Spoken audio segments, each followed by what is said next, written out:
मानो चिड़े और सोनू चिड़िया दोनों एक ही क्लास में पढ़ा करते थे। सोनू चिड़िया मानो चिड़े से शादी करना चाहती थी, परंतु मानो चिड़े अपनी पढ़ाई पूरी कर कर अपना एक कारोबार सेट करना चाहता था। एक दिन सोनू चिड़िया मानो चिड़े को अपने पास बुलाती है। मानो चिड़े, हम दोनों बचपन के दोस्त हैं और अब हम बड़े हो चुके हैं, तो तुम मेरे बारे में क्या कहते हो? सोने चिड़िया, क्या तुम पागल हो गई हो? तुम मेरी सबसे अच्छी दोस्त हो, तो मैं तुम्हारे बारे में एक दोस्त के नाते क्या सोच सकता हूँ? नहीं नहीं मानो चिड़े, मेरे कहने का मतलब ये नहीं था। मैं तो तुम्हारे साथ शादी करना चाहता हूँ। क्या तुम मेरे साथ शादी करोगे? नहीं नहीं सोनू चिड़िया, मैं ऐसा नहीं कर सकता हूँ, क्योंकि मैंने तुम्हें उस नज़र से कभी भी नहीं देखा है, और वैसे भी मुझे पहले एक अपना कारोबार सेट करना है। बस बहुत हो गया मानो चिड़े, मैं तुमसे आखिरी बार पूछ रहा हूँ, तुम मुझसे शादी करोगी या नहीं? तब भी मानो चिड़े ना ही कहता है। इसीलिए सोनू चिड़िया वहाँ से चली जाती है और जाकर एक पेड़ पर बैठ जाती है और अपने मन में कुछ सोचने लगती है। ये मानो चिड़े अभी तो मुझसे शादी नहीं कर रहा है, और ये जब बहुत ही अमीर हो जाएगा तो ये तो अपने पसंद की चिड़िया से शादी करेगा, और ये सब होता हुआ मैं अपने आंखों से नहीं देख पाऊंगा, इसलिए मुझे मरना ही पड़ेगा। इतना सोचकर वे सोनू चिड़िया जहरीली बीज खा जाती है और वहीं पर लेट जाती है। वहीं से गुजर रहा नुनू चिड़िया की नज़र अपनी बहन पर पड़ती है। अपनी बहन को जमीन पर लेटी हुई देखकर नुनू चिड़िया फौरन उसके पास चला जाता है। आखिर क्या हुआ है सोनी चिड़िया, तुम ऐसी जमीन पर क्यों लेटी हो? नुनू चिड़े, वे मानो चिड़े मुझसे शादी नहीं करेगा। ये सब देखकर नुनू चिड़िया को बहुत ही दुख होता है, परंतु उसके दिल में अब नफरत की दीवार आ चुकी थी। इसीलिए वह कहता है, मानो चिड़े, मैं तुम्हें नहीं छोड़ूंगा। मेरी बहन के साथ तुमने ठीक नहीं किया है। मैं तुमसे अपनी बहन का बदला जरूर लूंगा। वहीं दूसरी ओर जब मानो चिड़े को ये पता चलता है कि अब सोनू चिड़िया इस दुनिया में नहीं है, तो मानो चिड़े को भी बहुत दुख होता है, परंतु वो कर भी क्या सकता था। कुछ साल ऐसे ही गुजर जाते हैं। अब मानो चिड़े काफ़ी ज़्यादा अमीर हो चुका था। अब उसके पास काफ़ी ज़्यादा फलों का बगीचा होता है, और तमाम बगीचों के साथ साथ एक बड़ा सा अपना घर भी होता है जिसमें वे रहता था। आज मैं बहुत ही खुश हूँ तोते, मैंने कड़ी मेहनत के बाद अपना एक अच्छा सा कारोबार बना लिया है। अब मेरे पास ढेर सारा फलों का बगीचा है और मेरा कारोबार अच्छी से चल रहा है, जिससे आज मैं बहुत ही खुश हूँ। अब मुझे भी लगता है कि मुझे भी शादी कर लेनी चाहिए। अरे मानो चिड़े, तुमने तो मेरे मुंह की बात ही छीन ली। मैं भी तुमसे यही कहने वाला था कि अब तुम भी अपनी शादी कर लो। और तो और मैं तुम्हारे दोस्त होने के नाते एक अच्छी सी और सुंदर सी चिड़िया ढूंढ रखी है। तोते, अगर तुमने मेरे लिए चिड़िया ढूंढी है तो यकीनन वो अच्छी ही होगी। अगले दिन तोता मानो चिड़े को चिड़िया के घर ले जाता है। मानो चिड़े, यही ये सुंदर और सुशील चिड़िया, मैंने तुमसे यही चिड़िया की बात कर रहा था। वाह भाई तोते, तुमने सच कहा था। ये चिड़िया तो बहुत खूबसूरत है। लगता है ये चिड़िया भी मेरी तरह ही कड़ी मेहनत कर कर इतनी बड़ी घर बनाई है। हाँ चिड़े जी, मैंने कड़ी मेहनत कर कर अपना ये घर बनाया है जो आज आप देख रहे हैं।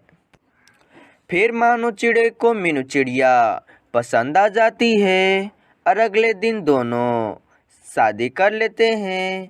जब नूनू चिड़े को मानू चिड़े की शादी के बाद पता चलती है तो नूनू चिड़ा तो बहुत ही गुस्से में आ जाता है।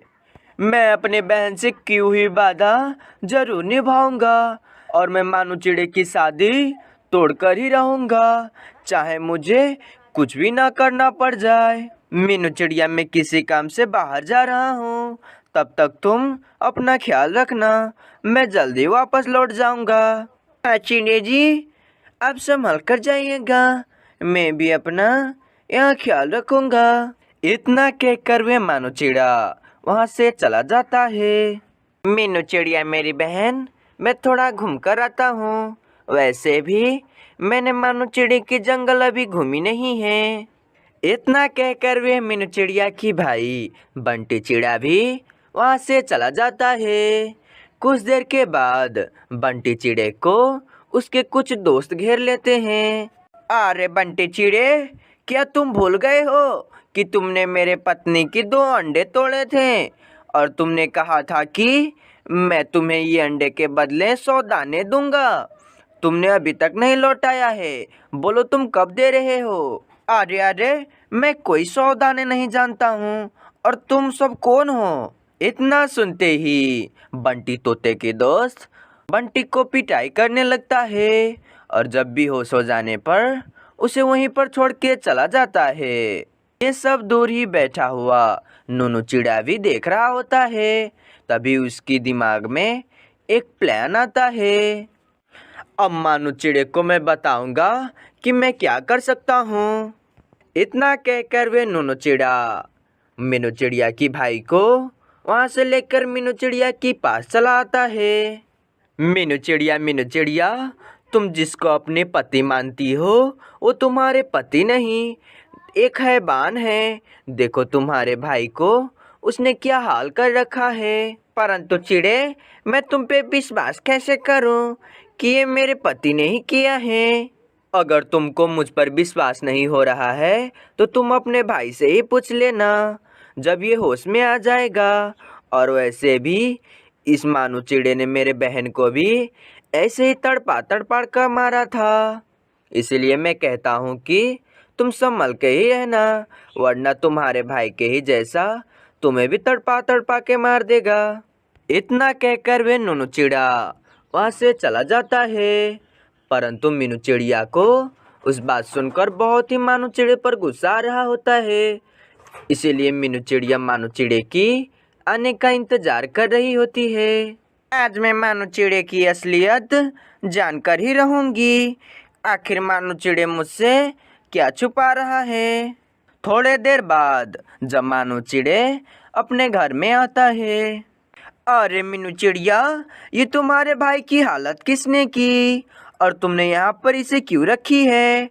इसे तो तुमने उल्लू बेट जी के पास ले जाना चाहिए। मीनू चिड़िया गुस्से में मानू चिड़े को अनाप शनाप बोलने लगती है। मानू चिड़े, क्या मैं तुमको पागल दिखती हूँ? आखिर तुम हमसे कौन से ऐसे बात के बदला लेना चाहते हो? अरे मीनू चिड़िया, आखिर तुम मुझ पर क्यों इतना गुस्सा हो रही हो? मैंने तो कुछ नहीं किया है। अरे मानू चिड़े, मैं तुम्हारे भोले सूरत पर पहले यकीन कर लेता था, परंतु अब नहीं। मैं तुम्हारी असलियत जान चुका हूँ, और वैसे भी तुम मेरे भाई को इतना मार सकते हो तो मुझको तो इससे ही बुरा हाल करोगे, इसीलिए मैं यहाँ से जा रहा हूँ। इतना कहकर वे मीनू चिड़िया अपनी मायके चली जाती है। अब कुछ दिन बीत जाने के बाद मानू चिड़े को भी समझ आ गया था कि ये सब किसने किया है, इसलिए मानू चिड़े बंटी चिड़े की दोस्त के घर चला जाता है।